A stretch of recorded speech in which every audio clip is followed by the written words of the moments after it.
કપાસ બજારમાં હાળું શું ચાલી રહ્યું છે તેની આપણને ખબર નથી પડતી. કપાસના ભાવ ઘટી રહ્યા છે અને કપાસિયા ખોળના ભાવ સ્થિર છે.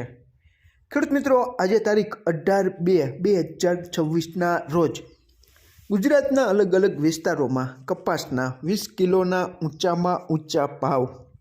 માણાવદર 1665, અમરેલી 1630, વડાલી 1631, બોટાદ 1615, વિજાપુર 1621, કાલાવડ 1600, રાજુલા 1615, જેતપુર 1596, સાવરકુંડલા 1600, બગસરા 1580, જામજોધપુર 1585, અંજાર 1500, વિસનગર 1624, જસદણ 1580, હળવદ 1596, ગોંડલ 1571, ખાંભા 1581, જામનગર 1555, ધોરાજી 1546, રાજકોટ 1586, ઉનાવા 1596, વાંકાનેર 1550, મોરબી 1570, ધ્રોલ 1530, હિંમતનગર 1575, કડી 1565, બાબરા 1620. ખેડૂત મિત્રો, વાયદા બજાર ઉપર એક નજર નાખીએ તો અત્યારે 6:15 આસપાસ ન્યૂયોર્ક કોટન વાયદો માર્ચ 2026નો 0.19 જેટલો વધીને 61.71 સેન્ટની આસપાસ અત્યારે ચાલી રહ્યો છે.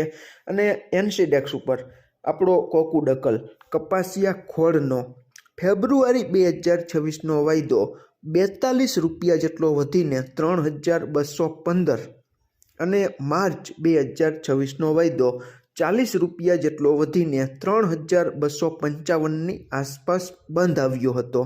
એનસીડેક્સ ઉપરનો કપાસનો એપ્રિલ 2026નો વાયદો પણ 10.5 રૂપિયા જેટલો વધીને 1525ની આસપાસ બંધ આવેલો છે. ખેડૂત મિત્રો, કપાસિયા ખોળના વાયદા ખૂબ સારી રીતે વધીને બંધ આવ્યા છે.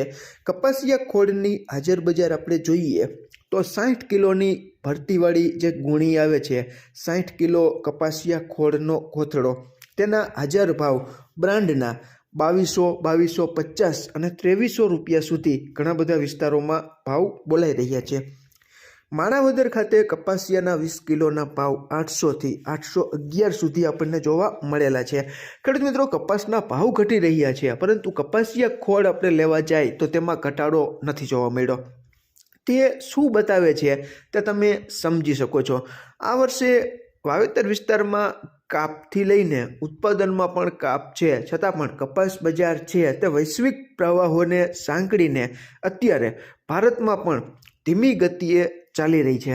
હમણાં જો ન્યૂયોર્ક કોટન વાયદો વધે તો આપણા ભાવ સડસડાટ વધે, પરંતુ તે પણ અત્યારે સાવ મંદીની ઝપટમાં આવી ગયો હોય તે રીતે 60થી 62 સેન્ટની આસપાસ અથડાઈ રહ્યો છે. આપણે આશા રાખી કે આવનારા સમયમાં ત્રીજા મહિનામાં ઘણા બધા દેશોમાં કપાસનો વાવેતર વિસ્તાર છે તે થશે. તેમાં અત્યારે આપણને એવું જાણવા મળી રહ્યું છે કે અમેરિકા, ચીન જેવા દેશોમાં પણ કપાસનો વાવેતર વિસ્તાર ઘણે બધે અંશે ઘટશે. આની અસર વાયદા બજારમાં ખાસ કરીને ન્યૂયોર્ક કોટન વાયદામાં કેવી થાય છે તે આપણે જોવાનું રહે છે.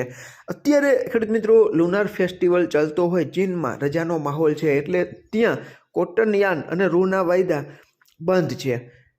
જ્યારે ખુલશે અને આપણી પાસે સમય હશે તો તેને પણ આપણે આવરીને વાત કરશું. પરંતુ અત્યારે આપણે જોઈ રહ્યા છીએ કે ગુજરાતમાં કપાસની આવકો ઘટી રહી છે, કારણ કે ગુજરાતમાં જે માવઠું થયું તેને લીધે કપાસમાં ઘણો બધો બગાડ જોવા મળ્યો, અને અત્યારે આપણે જોઈ રહ્યા છીએ કે તેની સીધી જ અસર કપાસની આવકોમાં આપણને જોવા મળી રહી છે. કપાસની આવકો ઘટી રહી છે, છતાં પણ ભાવ નથી વધતા એ ખેડૂત મિત્રોને નથી સમજાતું. બાકી મોટાભાગના ખેડૂત મિત્રો અમારા સંપર્કમાં છે કે ગામડે જૂજ સદ્ધર ખેડૂતો પાસે જ કપાસ બચ્યો છે. બાકી મોટાભાગના ખેડૂતોના ઘરમાંથી કપાસ છે તે બજારમાં આવી ગયો છે, કારણ કે આ વર્ષે દર વર્ષે જે પરિસ્થિતિ હોય તેવી પરિસ્થિતિ કપાસમાં નથી, છતાં પણ ભાવ નથી વધતા, એટલે ખેડૂત મિત્રો અત્યારે ચિંતામાં ગરકાવ આપણને જોવા મળી રહ્યા છે. ગયા વર્ષે 2 વર્ષનો ખેડૂત મિત્રોએ સ્ટોક કપાસનો કરેલો હતો. આ વર્ષે આ પરિસ્થિતિ નથી, છતાં પણ કપાસના ભાવ નથી વધતા, એ ખેડૂત મિત્રોને સૌથી મૂંઝવતો પ્રશ્ન અત્યારે બની ગયો છે. અત્યારે શું છે ખેડૂત મિત્રો કે અત્યારે કપાસ છે તે સાચવવા માંગતા હોય તો પણ જે ખેડૂત મિત્રોને ઓસરીમાં કે ઘરમાં નાખતા હોય તો ખંજવાળના પ્રશ્નો ઊભા થાય છે. ખંજવાળના પ્રશ્નોને લીધે પણ ઘણી બધી વેચવાલી 8-10 દિવસ પહેલાં જોવા મળી હતી. અત્યારે પણ ગામડે સારી ગુણવત્તાવાળો કપાસ હોય તો ઊંચામાં ઊંચો ભાવ 1550ની આસપાસ ઘણા બધા ખેડૂત મિત્રો કોમેન્ટ કરે છે કે અમારે ત્યાં 1520, 1550, 1560 જેવા ભાવ છે તે ગામડે ઓફર થઈ રહ્યા છે. તો ખંજવાળને લીધે મોટાભાગનો વર્ગ છે તે કંટાળીને જે ભાવ મળે તે ભાવ લઈને કપાસનું વેચાણ છે તે કરી રહ્યો છે. આવનારા સમયમાં હજી પણ કપાસની આવકોમાં ઘટાડો થશે, કારણ કે કપાસના જે હબ ગણાય છે બોટાદ છે, આવા વિસ્તારોમાં પણ ગામડે ઘણો બધો કપાસ જ્યાં દર વર્ષે હોય છે, પરંતુ આ વર્ષે અમુક ટકા જ ખેડૂત મિત્રો પાસે કપાસ છે તે ગામડે બચ્યો છે. બાકી મોટાભાગના ખેડૂત મિત્રોએ કપાસનું વેચાણ છે. કપાસ બગડી ગયો એટલે શિયાળુ પાકોના વાવેતર કરવાનો સમય હતો, એટલે ખેડૂત મિત્રોને આર્થિક પૈસાની જરૂરિયાત પણ ઘણી બધી હતી.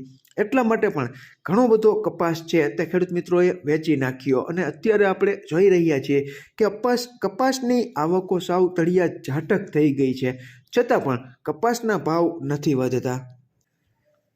આ વર્ષે છેલ્લી વેણીમાં ગુલાબી ઈયળનું નુકસાન પણ ઘણા બધા કપાસ પકવતા વિસ્તારોમાં જોવા મળ્યું.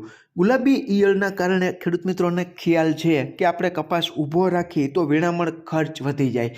વેણામણ ખર્ચ જેટલો પણ કપાસ નથી નીકળતો, એટલે ગુલાબી ઈયળનું નુકસાન પણ ભારતમાં ઘણું બધું મોટું આ વર્ષે જોવા મળેલું છે, એટલે કપાસનું ઉત્પાદન ઘટશે.